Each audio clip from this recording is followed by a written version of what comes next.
Voilà pour Photo Hebdo. Ils sont plus de 1000 musiciens à se préparer pour un grand concert demain soir au Stade de France. Guitaristes, batteurs, chanteurs de tous les âges. Leur particularité, eh bien, ils sont tous amateurs et ils s'entraînent depuis des semaines pour réaliser leurs rêves. Demain, ils joueront devant 50 000 spectateurs. Laurent Hakim, Alexis Delcourt, qui ont suivi tous leurs coulisses. 250 guitares qui rugissent au son des clashs.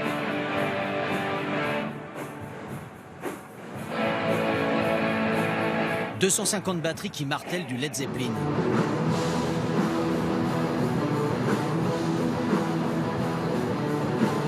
Et 250 basses qui les suivent.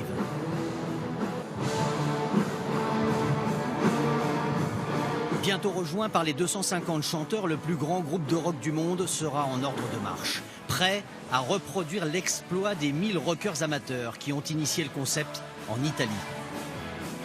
Pour préparer leur performance, les 1000 musiciens français ont entrepris un vrai marathon. Première étape, il y a 4 mois. Dans les coulisses du casting, certains révisent leurs meilleurs morceaux. Il faut convaincre le jury. Au centre, Fabio Zaffagnini, le créateur du concept en Italie. Et à droite, Philippe Manœuvre, le pape français de l'histoire du rock. Les candidats défilent.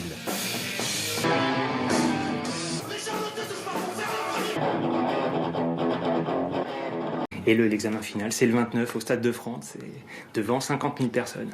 C'est juste énorme, quoi. Énorme, c'est bien le mot. Cette fois, ce n'est pas le public qui fait la queue, ce sont les musiciens, un comble. 1 millier d'artistes amateurs pressés d'en découdre avec le rock'n'roll. Et d'inscrire leur nom dans un record du monde. Le grand bazar avant le gros son, des centaines d'instruments qu'il faut installer sur cette scène géante. Thierry et les autres copains font leur dernier réglage. Le plus grand groupe de rock du monde est presque prêt à rugir dans le Stade de France et à relever le défi lancé par l'Italie.